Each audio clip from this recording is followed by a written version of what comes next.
Hi my dear beautiful divine souls, how are you? कैसे हैं आप? आई होप आप सब बहुत अच्छे होंगे और अपनी लाइफ को बहुत अच्छे से बिता रहे होंगे। स्वागत है आपका आपके अपने ही चैनल माइंड मैटर्स 2025 में। बहुत बहुत धन्यवाद आप सबका और इस पूरे अस्तित्व का कि उसका काम हो रहा है और बहुत अच्छे तरीके से हो रहा है। तो माय डियर, आज हम बात करेंगे कि जब हम विचार शून्य हो जाते हैं या एक योगी जब विचार शून्य हो जाता है तो उसके बाद क्या होता है। क्योंकि अक्सर ही ये क्वेश्चन हमारे अंदर आ जाता है कि हम जो इतनी मेहनत कर रहे हैं अपने विचारों को कम करने की, अपने विचारों को शून्य करने की, तो उसके बाद क्या। तो माय डियर देखिए, समाधि में उतरने का मतलब या विचार शून्य होने का मतलब पहले हम समझते हैं इसका अर्थ क्या है अच्छे से। कि जैसे हमारा रोजमर्रा की जिंदगी में हमारा माइंड कंटिन्यूसली चल रहा है, रुक नहीं रहा।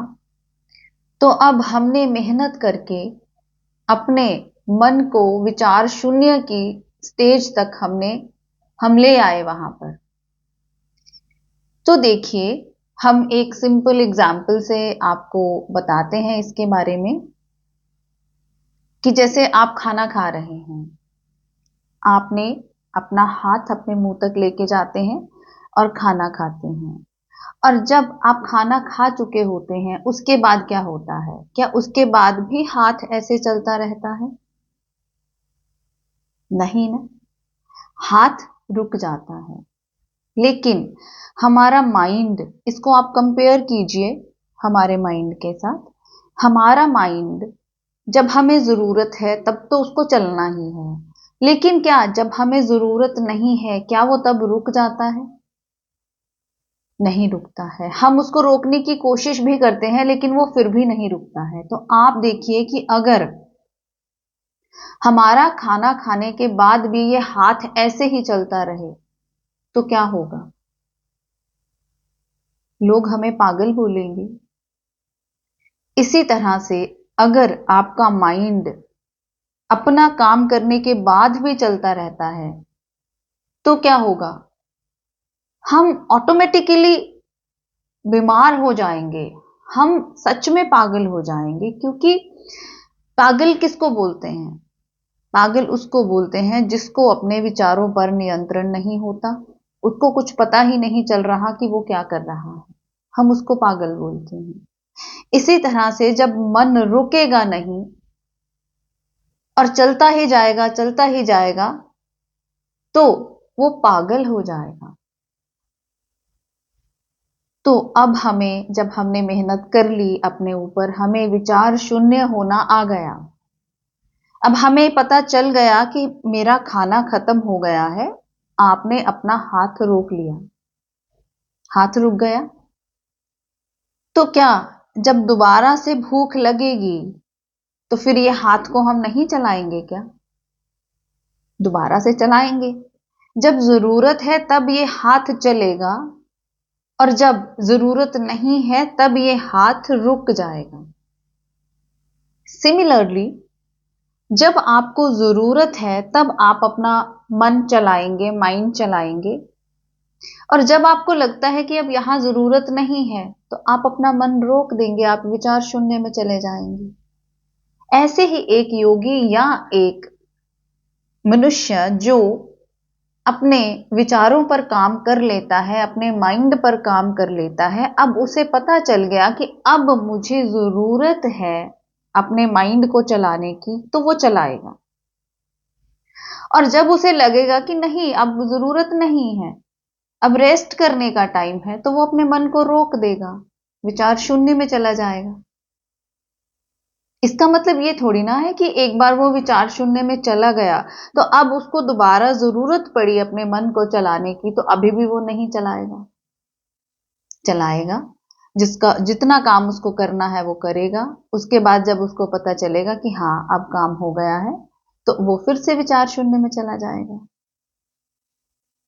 अब उसका नियंत्रण हो गया अपने मन के ऊपर। अब वो अपने मन को कंट्रोल कर सकता है। ऐसा नहीं है कि अब जरूरत नहीं है तब भी मन चलता रहे। फिर रात को भी जब वो सोता है तो वो अपने मन को पूरी इंस्ट्रक्शंस दे के सोता है कि अब मैं सोने जा रहा हूं, तेरा काम खत्म हुआ, तू विचार शून्य में जा। एक आम इंसान और एक साधक में या एक योगी में या जिसने इसको साध लिया है, यही फर्क है कि आम इंसान अपने विचारों को रोक नहीं पाता और उसके विचार कंटिन्यूसली चलते रहते हैं। या अगर वो कोई काम कर रहा है, उस काम में वो पूरा अपने मन को लगा नहीं पाता। काम तो वो कर रहा है लेकिन माइंड उसका कुछ और सोच रहा है, वो कुछ और ही प्लानिंग्स कर रहा है, जिस वजह से उसकी ऊर्जा कम हो जाती है और वो ज्यादा देर काम कर नहीं पाता या वो काम अच्छे से नहीं कर पाता जिसको कि वो कर रहा है, क्योंकि उसको प्रेजेंट में रहना नहीं आता।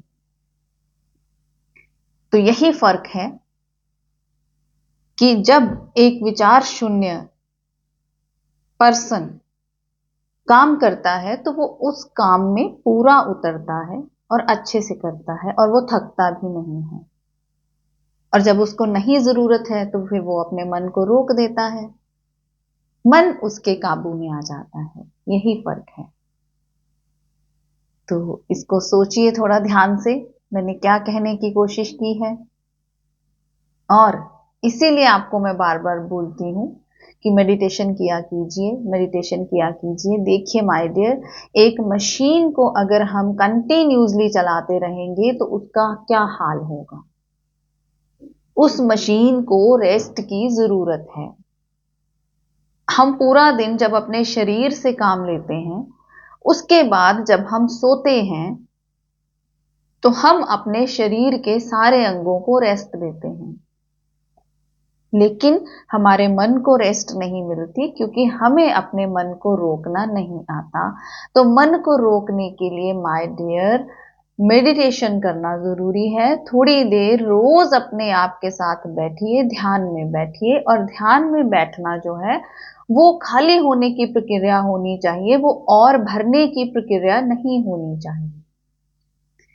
तो मेडिटेशन कीजिए रोज, थोड़ी देर अपने साथ बैठिए, एटलीस्ट उतने मिनट्स जितनी आपकी एज है। शुरू कीजिए थोड़े से, क्योंकि जब मन के विचार ओवरलैप कर रहे हैं एक दूसरे के ऊपर तो वो ज्यादा देर आपको बैठने नहीं देंगे, वो और अशांत कर देंगे आपको। 5 मिनट, 10 मिनट, 15 मिनट, कम से कम वहां तक लेके जाइए जितनी आपकी एज है।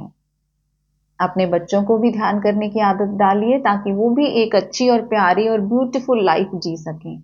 अगर आए हैं इस प्लैनेट पर तो अच्छी, स्वस्थ, शरीर से भी स्वस्थ और मन से भी स्वस्थ जिंदगी जीकर हम यहां से जाएंगे। आपका अपना वीडियो है, अच्छा लगा हो तो लाइक कीजिए, सब्सक्राइब कीजिए, शेयर कीजिए, बांटिए। ये सेवा है, लोगों तक पहुंचाइए। मिलते हैं अपनी अगली वीडियो में, तब तक के लिए बाय बाय।